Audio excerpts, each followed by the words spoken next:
Welcome back to the news at 10. The police have arrested 2 suspects over the alleged link with the kidnap of Mrs Margaret Emefiele, the wife of Nigeria's central bank governor, Mr Godwin Emefiele.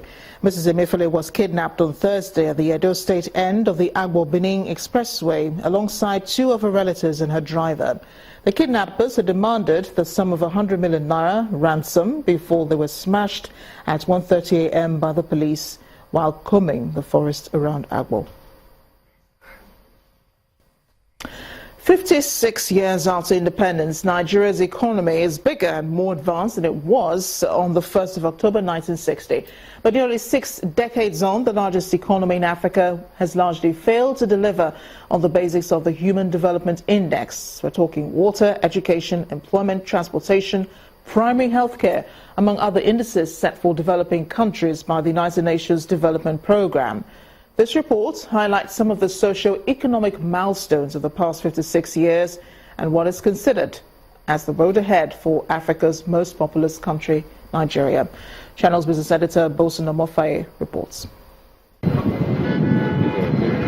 Few things have defined Nigeria in Africa and around the world than the state of its economy since independence from Britain in 1960.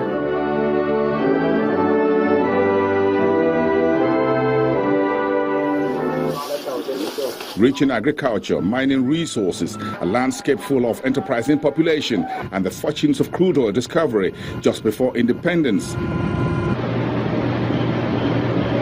Nigeria was a beacon of hope, potential, opportunity, and promises. Now, 56 years after, questions are yet being asked, however, about the Nigeria's economic journey and what really lies ahead for a country whose population is forecast to be among the world's top 3 by the year 2030. Nigerian growth has been driven by 2 pillars, and this is true of many African countries in the last decade that was called Decade of Africa Rising. The first was rising energy prices. And the second was rising domestic debt that went into consumption. So real wages basically kept increasing. We got to a point in 2011, I always say, where with oil price at $110 a barrel, we were spending 80% of government revenue on personnel costs. I mean, this is not new. This is something that I said as governor of Central Bank. I said it was unsustainable. I said it was a problem, and nobody listened. But despite internal structural weaknesses covered by the illusion of unending oil wealth, Nigeria has posted a few positive milestones. These include a transition into democratic rule in 1999, a resilient financial markets, the ICT revolution, and a global reckoning based on its rich human capital. These and other top national issues always form the traditional Independence Day address of every sitting head of government. In May 2016, this was what President Muhammadu Buhari had to say on the state of the country and its economy. I would like to take this opportunity to express my appreciation for the increasing role that our women are playing in revitalizing the agricultural sector. The recent years and decades have been particularly mixed for Africa's top oil producer, as reforms after reforms are introduced to address local and international challenges, changing almost on a daily basis. Starting from the 1998 global markets meltdown to geopolitical issues in the Middle East and Europe, Nigeria was caught in a web of headwinds that the country was barely prepared. At the top of Nigeria's current economic stress is the global oil markets, a slowdown in China's economic growth, and gentle recovery in the United States economy and its currency.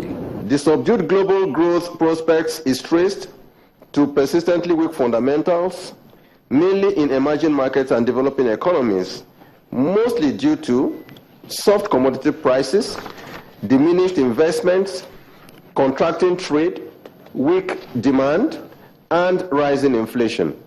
As Nigeria tiptoes into its 60 years of independence, the country is yet grappling with socio-economic issues that place serious strains on its growth and the welfare of the people. Battling deadly insurgency in the northeast and steady oil assets vandalism in the south, Nigeria's economy is in dire straits, begging for immediate and massive foreign assistance. It's time now for business news. Here's Anne Mawodo.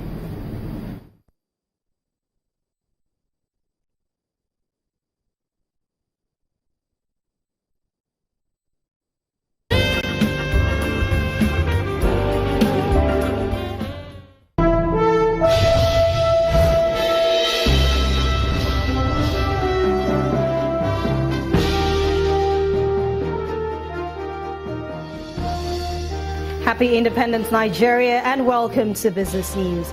The Central Bank of Nigeria has enhanced the minimum qualification for the position of Chief Compliance Officer in the deposit money banks. According to the CBN, banks are required to appoint not only a Chief Compliance Officer above the rank of a General Manager, regardless of the category of institution, but one who mustn't be below the rank of an Executive Director.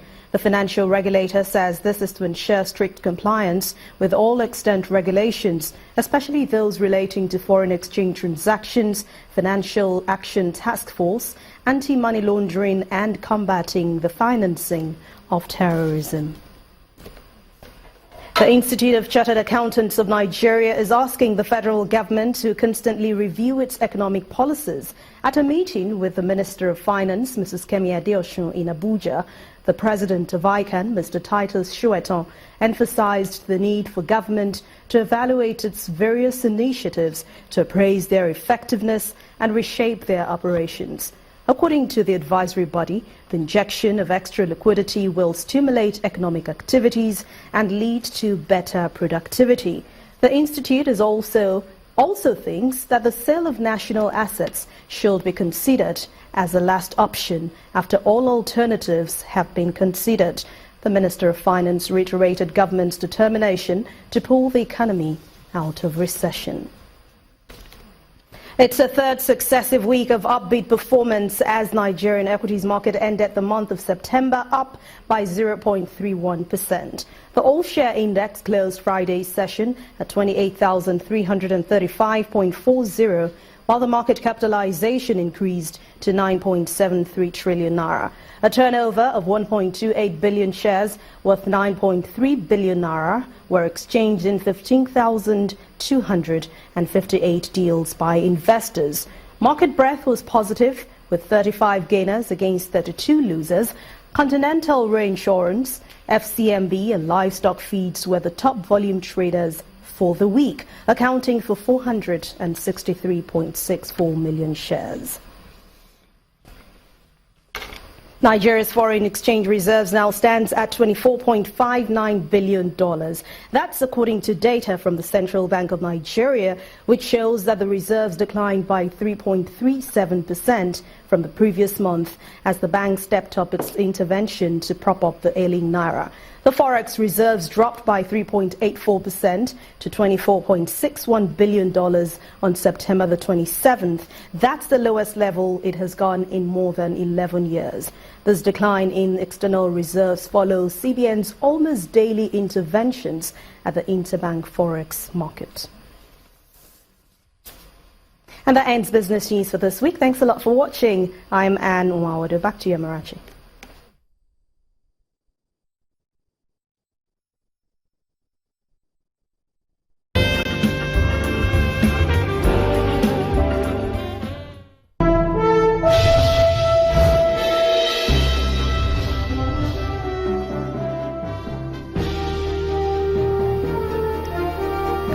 Power Oil, Nigeria's heart-friendly oil brand, has organized a consumer activation program tagged Pay with Calories at the Ikeja City Mall in Lagos.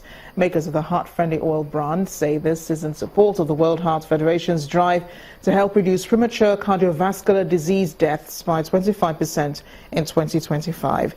The event featured workout sessions that saw participants burn calories and get rewards for doing so, in commemoration of the World Heart Day, which holds every year on September 29th. Promoting healthy hearts is what Power Oil says it's about. And the brand is not just paying lip service to this, but also encouraging people to get active with the theme, Pay with Calories.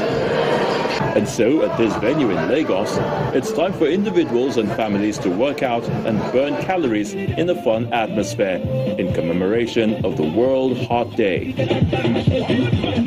It happens annually, and this is actually the third edition. You know, this is, in order to make this edition grander, we are holding it in 3 different locations. One here in Ikeja, another at Freedom Park in Marina, and we also have another one running in Ibadan simultaneously. When the session is over, rewards follow.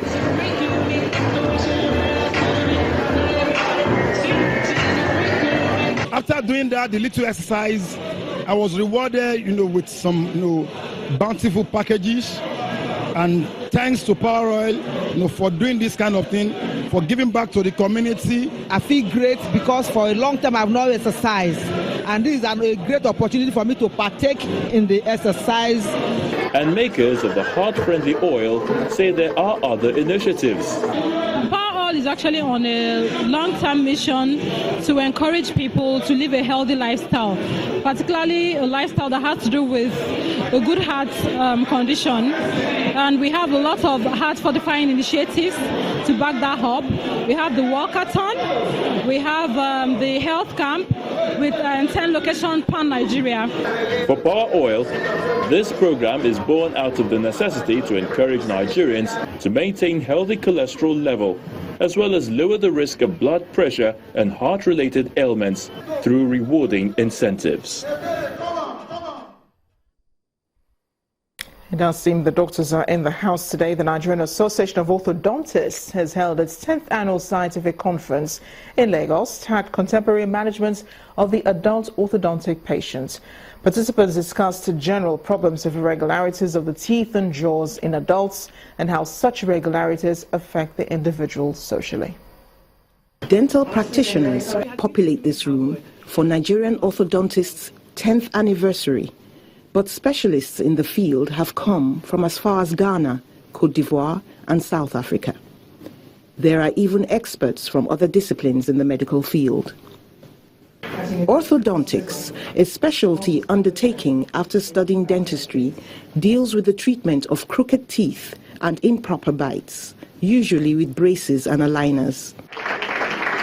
The mood is one of celebration, yet there is room for education.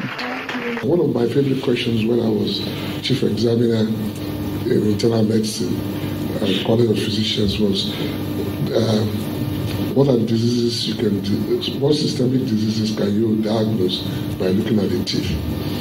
And many of them said they were not dentists. And I said, you failed.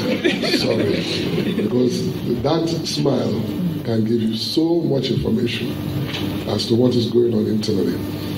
And but like I see that orthodontics really are cosmetic surgeons. The keynote speaker, Dr. Novishi Akutu, believes adult orthodontic patients should be informed and practitioners should adhere to their desired goals as closely as possible. Spend time trying to find out what your adult patients in particular actually want. My standard protocol is a 20 to 50-minute consultation appointment. Even though adult patients are motivated to visit the orthodontist, majorly for an improvement in their overall appearance, other unpleasant results could be avoided by the visit. You are more likely to have caries because food will tend to stagnate or pack around your teeth. Also, if your teeth are not occluding very well, it's possible that your teeth can start eroding, what we call attrition, and over time you can have some sensitive part of your teeth being exposed. So that means that you will now have sensitivity. Though a small group of about 50 people, the Nigerian orthodontic community is a proud one, boasting 6 institutions in the country and helping Nigerians to show off their smile. Mary Alale Yusuf, Channels Television News. Let's move on to the next break. Nigeria's Flamingos begin their campaign at the 2016 Under-17 Women's World Cup with a defeat by Brazil. More in sports news.